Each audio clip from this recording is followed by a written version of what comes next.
Hello students, today we will discuss about the topic medical termination of pregnancy या इसे हम short में MTP भी कहते हैं। Intentional or voluntary termination of pregnancy before full term is called medical termination of pregnancy MTP और induced abortion. आप लोगों ने बहुत बार सुना होगा, ये कॉमन वर्ड है, that is abortion, but medical term में हम इसे मेडिकल टर्मिनेशन ऑफ प्रेगनेंसी भी कहते हैं। एक्चुअली एमटीपी होता क्या है? इंटेंशनली यानी आपकी खुद की मर्जी से, इंटेंशनली और वॉलेंटरी टर्मिनेशन ऑफ प्रेगनेंसी यानी कि अगर आपकी खुद की मर्जी है, या voluntary means self, voluntary means self. Termination, अगर आप टर्मिनेट करना चाहते हैं उस प्रेगनेंसी को before full term, before full term means 9 month of pregnancy. Clear? यानी कि मेडिकल टर्मिनेशन ऑफ प्रेगनेंसी या एमटीपी या इंड्यूस्ड अबॉर्शन एक ऐसा प्रोसेस है जिसमें कोई भी फीमेल इंटेंशनली या वॉलेंटरी टर्मिनेशन अपनी प्रेगनेंसी की करा सकती है। ठीक है। Nearly 45 to 50 million MTP are performed in a year all over the world, which accounts to 1/5 of the total number of conceived pregnancies in a year. Means कि आप जान रहे हो कि पूरे विश्व में, होल वर्ल्ड में जो MTP प्रोसेस हो रहा है वो 45 to 50 मिलियंस परफॉर्म होता है पूरे वर्ल्ड में, which accounts to 1/5 of total number of conceived pregnancies in a year. Whether to accept legalized MTP or not is being debated upon in many countries. Clear? जैसे कि मान लीजिए चीज़ें हो रही हैं कि इस टाइप के MTP प्रोसेस चल रहे हैं, क्या ये सही है या गलत है, तो सिर्फ इंडिया में ही नहीं बल्कि ऑल ओवर वर्ल्ड में इस चीज़ों पे बहुत सारी दिक्कतें आ रही हैं, बहुत सारे डिबेट हो रहे हैं। किस किस वजह से? चाहे वो आपका इमोशनल हो सकता है, कुछ एथिकल है, कुछ रिलीजियस या फिर कुछ सोशल इश्यूज अगर उनमें इन्वॉल्व हैं, तो क्या एमटीपी जो है वो एक्सेप्ट किया जा सकता है, क्या वो लीगलाइज है? तो इन चीज़ों पे डिबेट होते रहते हैं।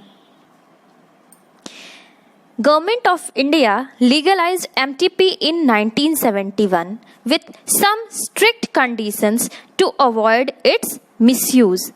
यानी कि आपकी इंडिया में जब MTP का प्रोसेस बढ़ता चला गया तो गवर्नमेंट ऑफ इंडिया ने 1971 में एक इसके लिए स्ट्रिक्ट कंडीशन बनाई। ठीक है, एमटीपी को तो मंजूरी मिल गई इंडिया में, लेकिन उसके लिए कुछ स्ट्रिक्ट कंडीशंस बनाए ताकि इसका मिसयूज नहीं किया जा सके। Such restrictions are all the more important to check indiscriminate and illegal female feticide which are reported to be high in India. Bharat सरकार ने, आपको जान के हैरानी होगी कि पूरे विश्व में ही नहीं बल्कि भारत सरकार ने इसके लिए एक स्ट्रिक्ट कानून बनाए कि जन्म से पहले जो सेक्स डिटर्मिनेशन प्रोसेस होता है, सेक्स डिटर्मिनेशन प्रोसेस की जिसके द्वारा हम ये पता कर सकते हैं कि जो डेवलपिंग है एम्ब्रियो है, जो बेबी है वो मेल है या फीमेल है, that is the sex determination process. तो उन्होंने बताया कि जो सेक्स डिटर्मिनेशन टेस्ट है वो बिल्कुल भी परमिटेड नहीं है इंडिया में। क्लियर? फिर से एक बार सुनिएगा, गवर्नमेंट ने जो लीगली ये एमटीपी बनाई थी एक्ट 1971 में, उसमें उन्होंने कहा कि सबसे पहले तो जो सेक्स डिटर्मिनेशन प्रोसेस है वो बिल्कुल भी परमिटेड नहीं है। जो प्रेगनेंसी के दौरान जो भी टेस्ट होता है, चाहे वो अल्ट्रासोनोग्राफी के द्वारा हो रहा है या फिर कोरियोनिक विलाइज सैम्पलिंग के द्वारा हो रहा है या फिर अमीनो सिंथेसिस के द्वारा हो रहा है, ये कानूनन अपराध है। क्लियर? Now why MTP? सिर्फ एमटीपी क्यों? एमटीपी जो होता है उसे लीगलाइज्ड होना चाहिए, मान्यता मिलनी चाहिए। इसको लेकर कई कंट्रीज में, जैसा कि मैंने आपको बताया कि पहले भी क्या हो चुका है, डिबेट हो चुका है। Why?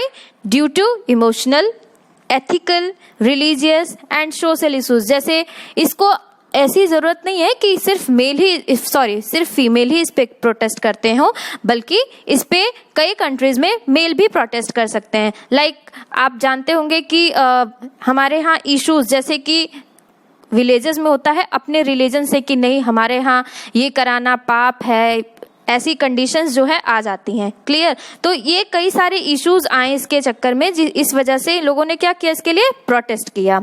Clear?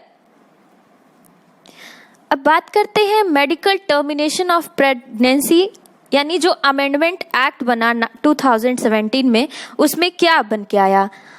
According to this act, a pregnancy may be terminated on certain considered grounds within the first 12 weeks of pregnancy on the opinion of one registered medical practitioner। यानी कि ये कहा जा रहा है इस एक्ट के दौरान कि कोई भी प्रेगनेंसी है वो तभी टर्मिनेट की जा सकती है जब अगर वो प्रेगनेंसी फर्स्ट ट्राइमेस्टर की हो, during the first trimester. Clear? Trimester यानी कि trimester it means 3 months। Clear? Try means 3, मेस्टर it means month, 3 months। यानी कि जो प्रेगनेंसी अगर 3 months की हो, फर्स्ट ट्राइमेस्टर, अगर प्रेगनेंसी फर्स्ट ट्राइमेस्टर की हो तो how many weeks, that is 12 weeks, because in 1 month is equals to 4 weeks। Clear? तो यानी कि अगर प्रेगनेंसी आपकी 12 week की होती है तो उसके लिए कोई भी एक रजिस्टर्ड मेडिकल प्रोफेशनल या प्रैक्टिशनर की मदद से, उनकी ओपिनियन से ही ये एमटीपी प्रोसेस हो सकता है। क्लियर? ये पहला नियम जो बना एमटीपी के लिए। लेकिन दूसरी कंडीशन ये भी बना कि अगर जो प्रेगनेंसी है वो आपकी 12 weeks से ज़्यादा यानी फर्स्ट ट्राइमेस्टर से ज़्यादा की है और 24 weeks से कम की है तो उसमें कम से कम 2 मेडिकल या प्रैक्टिशनर की मदद से, उनकी ओपिनियन से ही ये एमटीपी प्रोसेस हो सकता है। क्लियर? ये पहला नियम जो बना एमटीपी के लिए। लेकिन दूसरी कंडीशन ये भी बना कि अगर जो प्रेगनेंसी है वो आपकी 12 weeks से ज़्यादा यानी फर्स्ट ट्राइमेस्टर से ज़्यादा की है और 24 weeks से कम की है तो उसमें कम से कम 2 मेडिकल प्रैक्टिशनर की राय लेना बहुत ज़रूरी है। क्लियर? एक बार फिर से मैं बता रही हूँ, ध्यान से सुनिएगा कि एमटीपी प्रोसेस जो हो रहा है अगर वो प्रेगनेंसी जो है फर्स्ट ट्राइमेस्टर की है यानी कि 12 week ऑफ प्रेगनेंसी है तो उसमें जो है रजिस्टर्ड एक मेडिकल प्रैक्टिशनर की ओपिनियन चाहिए और अगर प्रेगनेंसी 24 weeks से कम और 12 weeks से ज़्यादा है तो उसमें 2 मेडिकल प्रैक्टिशनर की ओपिनियन लेनी बहुत ज़रूरी है। देन अब सबसे इम्पॉर्टेंट है कि एमटीपी हम पढ़ रहे हैं, एमटीपी जान भी गए कि हाँ इंटेंशनली या वॉलेंटरी टर्मिनेशन अगर प्रेगनेंसी की हो रही है तो वो एमटीपी है। लेकिन एमटीपी को कराने के लिए या क्या रीज़न है उसके पीछे, इसको कराने के लिए गवर्नमेंट ने 2 कंडीशन रखे। ठीक है, कुछ कंडीशंस रखे जिनमें 2 मेनली ये कहा गया। पहला कंडीशन कि एमटीपी किस कंडीशन या किस सिचुएशन में हो रहा है। क्लियर? ध्यान दीजिएगा कि अगर एमटीपी प्रोसेस आपका हो रहा है तो वो किस कंडीशन में, कि आखिर क्या रीजन है कि एमटीपी कराना पड़ रहा है या क्या कंडीशन है या क्या सिचुएशन है। ठीक है, और दूसरा हमने जैसा आपको बताया कि अगर प्रेगनेंसी जो है 12 weeks से ज़्यादा या 24 हफ्ते से कम है तो उसमें आप एमटीपी करा सकते हैं। अगर बात करें कंडीशन की कि एमटीपी किस कंडीशन में हो रहा है तो या तो वो अगर कोई बेबी है जो डेवलपिंग बेबी है, अगर उसमें कुछ क्रोमोसोमल डिसऑर्डर होते हैं या कुछ जो होते हैं, आप देख सकते हो कि किसी वुमन के साथ, किसी लेडी के साथ अगर फोर्सफुली रेप है या ऐसी सिचुएशन है तो गवर्नमेंट ने एमटीपी कराने का परमिशन उन्हें दे दिया है। ठीक है, अगर कोई बच्चा है उनमें क्रोमोसोमल डिसऑर्डर है। Chromosomal disorder in the sense कि वो उस बच्चे की ग्रोथ नॉर्मल नहीं हो रही है, और अगर वो पैदा हो जाता है तो इस दुनिया में आने के बाद वो एक नॉर्मल लाइफ नहीं जी सकता, तो उस कंडीशन में एक लेडी को एमटीपी कराने की परमिशन गवर्नमेंट के द्वारा है। दूसरी कंडीशन ये आती है कि अदर इफ मदर इज ल्यूनाटिक, यानी कि अगर मदर जो है मेंटली अनस्टेबल है, तब ये कंडीशन हो सकती है। क्यों? अगर मदर मेंटली अनस्टेबल है तो वो अपने बेबी को क्या कर सकती है, एक नॉर्मल मदर की तरह उनकी परवरिश नहीं कर सकती है, और जब परवरिश नहीं करेगी तो उस बच्चे की लाइफ भी एक तरह से कह सकते हो क्या, डेंजरस हो सकती है। क्लियर? तो ये चीजें बहुत ही स्ट्रिक्ट मानी गई कि if the mother is lunatic तो उनको कोई राइट नहीं है कि वो बेबी बर्थ कर सके। ठीक। और तीसरी कंडीशन ये आती है कि अगर जो भी कंट्रासेप्टिव मेथड यूज किया गया है, ठीक है, अगर कोई भी कंट्रासेप्टिव मेथड यूज किया गया है, अगर वो फेलियर ऑफ कंट्रासेप्टिव मेथड, तो ऐसे कंडीशन में एमटीपी प्रोसेस कर सकते हैं। क्लियर? तो बातें समझ में आ गई? मतलब कि हमने पढ़ा कि एमटीपी कराने के लिए 2 लॉ जो बनाए गए, कि पहली बात कि एमटीपी अगर आप जाओगे कि डॉक्टर के पास तो वो पहले देखेगा या गवर्नमेंट ये देखेगी कि एमटीपी जो है किस कंडीशन में कराई जा रही है। अगर वो लीगली है, वो कंडीशन क्या क्या हो सकती हैं कि अगर जो डेवलपिंग एम्ब्रियो है अगर उनमें क्रोमोसोमल डिसऑर्डर है, ठीक है, क्रोमोसोमल डिसऑर्डर में क्या हो सकता है वो बच्चा हैंडीकैम्प हो सकता है वो उसकी मेंटल कंडीशन सही ना हो। ठीक है, तो अगर बच्चों में क्रोमोसोमल डिसऑर्डर है या मदर ल्यूनाटिक मीन्स मेंटली अनस्टेबल है, या तीसरा किसी के साथ फोर्सफुली अगर कोई कंडीशन हुई हो किसी वुमेन के साथ, या फेलियर ऑफ कंट्रासेप्टिव मेथड हो, तो ऐसे कंडीशन में एमटीपी प्रोसेस करते हैं। क्लियर?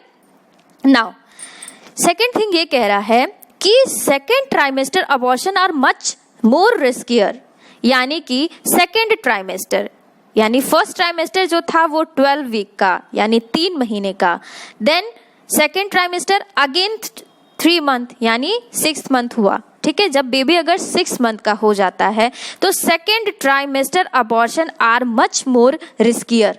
ये जो होता है बेबी के साथ साथ मदर के लिए बहुत ही ज़्यादा रिस्की हो जाता है, मदर के लिए, उनके हेल्थ के लिए बहुत रिस्की हो जाता है। क्यों? क्योंकि इस कंडीशन में क्या होता है बेटा, जो आपकी एम्ब्रियो होती है वो फिटस में कन्वर्ट हो जाती है, यानी जब सेकेंड ट्राइमेस्टर चल रहा होता है तो एम्ब्रियो जो होती है वो धीरे धीरे फिटस में कन्वर्ट होती जाती है। क्लियर? एम्ब्रियो जो होता है उसका स्केलेटन, आप जानते हो एम्ब्रियो और फिटस में डिफरेंस क्या हो सकता है, आप पहले वाले लेक्चर में पढ़ चुके हो पिछले चैप्टर में, कि एम्ब्रियो जो होता है उनमें कार्टिलेजिनस स्केलेटन सिस्टम, यानी उनका स्केलेटन कैसा होता है, कार्टिलेजिनस होता है, जबकि जो फीटस होता है उनमें बोन बनना स्टार्ट हो जाता है। तो जब ये प्रोसेस करेंगे, यानी जब एमटीपी प्रोसेस करते हैं उस टाइम के लिए, यानी जब सेकेंड ट्राइमेस्टर आता है तो उस टाइम के लिए क्या होता है, सर्जिकल मेथड का यूज करना पड़ता है। ध्यान दीजिएगा कि जब सेकेंड ट्राइमेस्टर पीरियड आपका चलता है तो उस अबॉर्शन में जो है या उस एमटीपी प्रोसेस में सर्जिकल मेथड का यूज करना पड़ता है, जिसमें कि क्या होता है, बोन्स को काट के निकालना पड़ता है, यानी कि जो बेबी हैं उनके बोन्स डेवलप हो जाएंगे। क्यों? क्योंकि वो फिटस में कन्वर्ट हो जाना स्टार्ट हो जाता है। क्लियर? एम्ब्रियो तो रहता नहीं है, वो फिटस में कन्वर्ट होना लगता है, इसलिए क्या होता है उनके बोन्स को कट करके निकालना पड़ता है, जो मदर के लिए भी लाइफ थ्रेटनिंग होता है। क्लियर? इसीलिए क्या कहा जाता है कि मदर के लिए ये रिस्की हो सकता है, लाइफ थ्रेटनिंग होता है। ठीक है, एमटीपी कराने के लिए जैसे मान लीजिए अगर फर्स्ट ट्राइमेस्टर की है यानी 12 वीक की है, ठीक है, तो ऐसे कंडीशन में क्या होता है कि जो डॉक्टर्स होते हैं या जो लेडी डॉक्टर या जो भी आप गायनोकोलॉजिस्ट के पास जाते हैं वो आपको कुछ टैबलेट्स दे देती हैं, ओरल टैबलेट्स दे देती हैं। चाहे वो आप 2 कंडीशन में कर सकते हो, या तो आप उसे ओरली ले सकते हो या फिर वो ओरली वेजाइनल पार्ट के अंदर रखने के लिए बोलते हैं, बट वो भी क्या होता है, एक्सपर्ट से ही सलाह लेके लेनी चाहिए, ना कि ऐसे कि आप कहीं जाके किसी भी केमिस्ट के यहाँ गए और आप दवा ले लिए। नहीं, ऐसा बिल्कुल नहीं है, ये गलत तरीका है।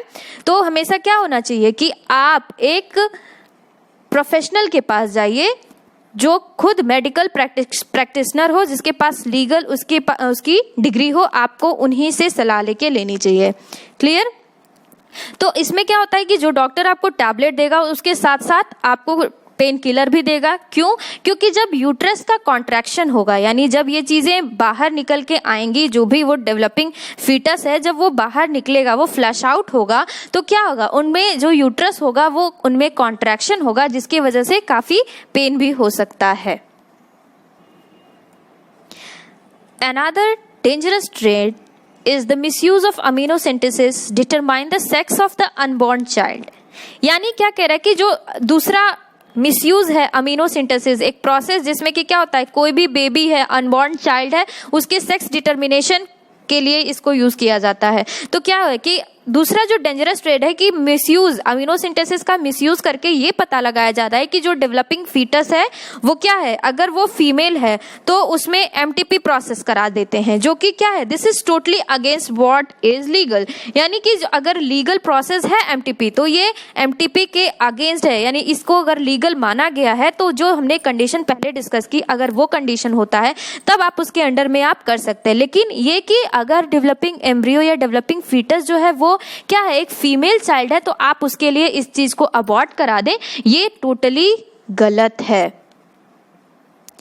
Such practices should be avoided because these are dangerous both for the young mother and the fetus। क्या कह रहा है कि इसीलिए जो इस टाइप की प्रैक्टिसेस होती हैं उन्हें अवॉइड करना चाहिए। क्यों? क्योंकि ये जो होती हैं डेंजरस होती हैं, किसके लिए, both for the young mother and the foetus. यानी जो फीटस होता है, यानी अगर सेकेंड ट्राइमेस्टर की बात कर रहा है, ठीक है, अगर सेकेंड ट्राइमेस्टर है, चल रहा है ये कंडीशन, अगर वो प्रेगनेंसी है तो उन्हें इन प्रैक्टिसों से क्या करना चाहिए, दूर रहना चाहिए, उन्हें अवॉइड करना चाहिए। Why? Because it is very dangerous for the young mother and the foetus both. Effective counseling on the need to avoid unprotected coitus and the risk factors involved in illegal abortion, as well as providing more health care facilities, could reverse the mentioned unhealthy trend। यानी क्या कह रहा है कि जब ऐसी situation, ऐसी conditions आती हैं तो हमें इफेक्टिव काउंसलिंग लेनी चाहिए, और जिसकी वजह से क्या होते हैं, जो ये इलीगल अबॉर्शंस हो रहे हैं वो बंद हो सके।